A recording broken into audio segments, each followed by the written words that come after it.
আমেরিকার মাত্র ৩৬% নাগরিক ডোনাল্ড ট্রাম্পের কর্মকাণ্ডে সন্তুষ্ট। গত সপ্তাহেও এই হার ছিল ৪০%। রয়টার্স ও ইপসসের একটি যৌথ জরিপে এমন তথ্য উঠে এসেছে। মূলত ইরানে ইসরায়েলের সাথে যৌথ হামলার পর থেকে জ্বালানি তেলের দাম বৃদ্ধি এবং জীবনযাত্রার ব্যয় বেড়ে যাওয়াতেই এই ধস নেমেছে বলে এক প্রতিবেদনে দাবি করেছে রয়টার্স। নির্বাচনী প্রচারণায় জীবনযাত্রার ব্যয় কমানোর প্রতিশ্রুতি দিলেও বর্তমানে মাত্র ২৫% মানুষ এই বিষয়ে ট্রাম্পের পদক্ষেপে আস্থা রাখছেন। এমনকি অর্থনীতি ব্যবস্থাপনার ক্ষেত্রে ট্রাম্পের গ্রহণযোগ্যতা এখন মাত্র ২৯%, যা তার আগের মেয়াদ তো বটেই, এমনকি সাবেক প্রেসিডেন্ট জো বাইডেনের সর্বনিম্ন হারের চেয়েও কম। অথচ বাইডেনের পরাজয়ের পেছনে এই অর্থনৈতিক সংকটই ছিল প্রধান কারণ।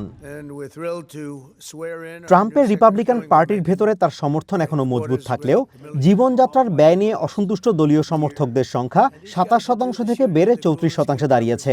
এদিকে অপ্রয়োজনীয় যুদ্ধ এড়ানোর অঙ্গীকার করে ক্ষমতায় এলেও ইরানের বিরুদ্ধে সামরিক অভিযানের সমর্থন দিচ্ছেন মাত্র ৩৫% মানুষ। বিপরীতে ৬১% নাগরিক এই হামলার বিপক্ষে মত দিয়েছেন।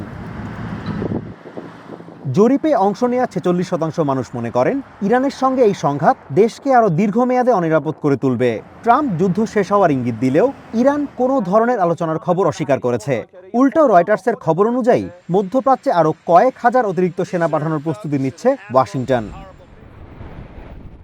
যুদ্ধ শুরুর পর থেকে আমেরিকায় প্রতি গ্যালন জ্বালানি তেলের দাম বেড়েছে প্রায় $১। এর ফলে ৬৩% মানুষ এখন দেশের অর্থনীতিকে অত্যন্ত দুর্বল বলে মনে করছেন।